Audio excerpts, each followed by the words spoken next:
حالتون چطوره؟ قطعا منو نمیشناسید و نباید هم بشناسید، نه یوتیوبرم، نه اینستاگرامرم، نه هیچ چیز دیگه ای و خیلی راحت و ساده و واضح و خودمونی دارم بهتون حرف میزنم. حتی پایه گوشی ندارم که گوشی رو روش بذارم و خیلی راحت گوشی رو گرفتم دستم و دارم با شما کانکشن برقرار میکنم. حالا این کانکشنی که برقرار کردم بابت چیه؟ چون من وقتی یه چیزا رو میبینم سکوتش برام سخته، تحمل کردن یه چیزا برام سخته. نکات ریز ریز رو توی استوریا یا حالا مثلا پستایی که واسهتون میذارم و ریلزایی که میذارم نکات آخر ویدیو خودم بهشون اضافه میکنم، همینجوری که الان براتون دارم فیلم میگیرم. اما چون خیلی زیادم و جالب میشه تیکه تیکه.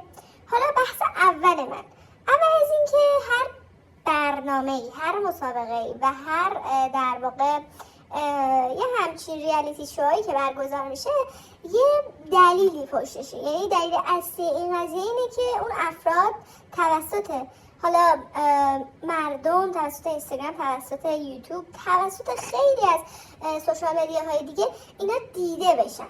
یعنی که شما الان دارین به این قضايا که این خوبه اون خوبه این بده این خوبه دامن میزنید، صرفا باعث میشه که اینا بیشتر دیده بشن. اگر دوست دارید سریاشون رو بهشون ترابال بدین، بهشون فالوور بدین، بهشون در واقع ویو بدین و شما پله بشین اونو برن بالا عروتون که خب بدین. اگرم قرار نیست این کارو بکنید و صرفا به خاطر اینکه حرستون دارین خالی میکنید دارید این کارو بکنید، از من به شما نصیحت، چه هیت، چه لایک، چه دیسلایک، چه هر چیزی اینا رو بالا میبره، هیچ چیزی اینا رو پایین نمیاره.